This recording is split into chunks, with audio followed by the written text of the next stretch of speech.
Welcome to Values and Vision, a Leadership Minute. I'm Dr. Nathanael Lucas. Hello, I'm Krissa Lucas. We're glad you've joined us. Let's begin by looking at some biblical principles that help churches make wise, faithful leadership decisions. Therefore, brothers, pick out from among you 7 men of good repute, full of the Spirit and of wisdom, whom we will appoint to this duty.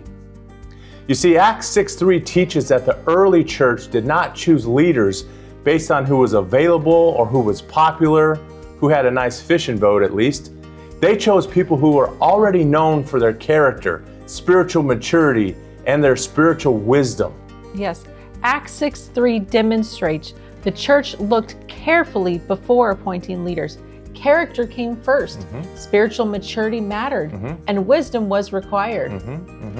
Yeah, the early church treated leadership selection as a spiritual responsibility, not an administrative task. It wasn't a job or a duty, something that needed to be done for the sake of it, but it had a bigger kingdom impact. Yes. Let's look at another important biblical principle. Everyone to whom much was given, of him much will be required. And from him to whom they entrusted much, they will demand the more.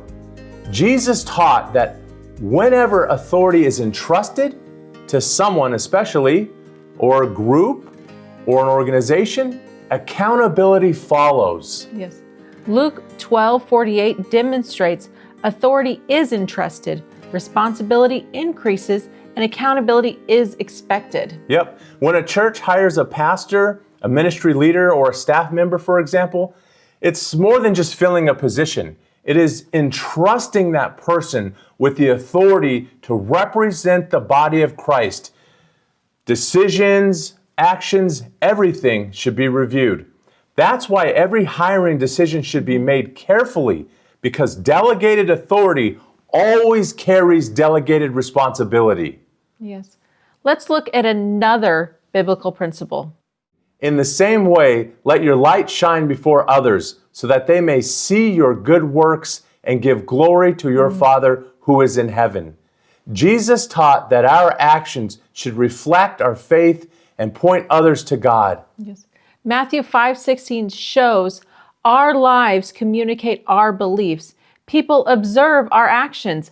Our example influences others. Yeah, the same is true in the church. Every person entrusted with leadership influences the church's doctrine, their culture especially, and the church's witness. Yes. Long before a policy is read or a sermon is preached, leaders demonstrate the church's values by the way they speak, serve, and make decisions. Wow. Yeah, that's why staffing decisions are about more than filling positions. They're about entrusting the church's influence to people whose lives reflect the message they proclaim. Yes. Let's consider one final biblical principle.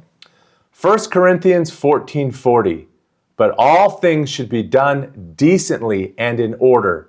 You see, God desires His church to function with order, not confusion. Yes. 1 Corinthians 14:40 demonstrates that God values order. Leadership requires structure, and healthy ministry doesn't happen by accident. That's right. When authority is unclear, values are undefined, and expectations are assumed instead of established. Confusion gradually replaces clarity. Yeah. Faithful churches strengthen their doctrine, strengthen their culture, and strengthen their witness by governing, hiring decisions with patience, discipline, and biblical wisdom. If you've appreciated what you heard today or enjoyed a few quick lessons from our book, Hiring with Authority, or if you'd like to learn more about biblical leadership and church hiring, we invite you to visit us at managementactiongroup.com. There you'll find additional books, resources, and practical tools designed to help churches make wise, faithful leadership decisions grounded in biblical values. Thank you for spending these few minutes with us. Until next time, may God richly bless you, your church, and your ministry.